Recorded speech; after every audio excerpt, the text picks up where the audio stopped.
สบายดีตอนเช้าทุกคนมาได้กินกาแฟตอนเช้ากับพ่อบ้าน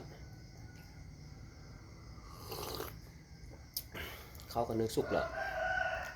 อย่าอยู่ในกินเฮ็ดเรียบร้อยเฮ็ดไปให้ลูกบ้านเลยมันกินกาแฟรอลูกตื่นตอนนี้ลูกตื่นไปโรงเรียนกินข้าวไปโรงเรียน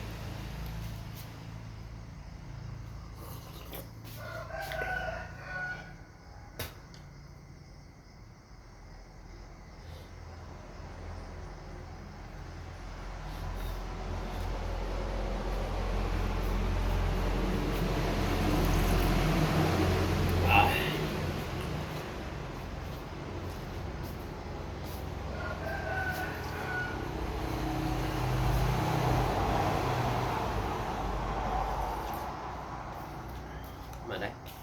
กินกาแฟตอนเช้าเจ้ากาแฟมึงไปเลยนะ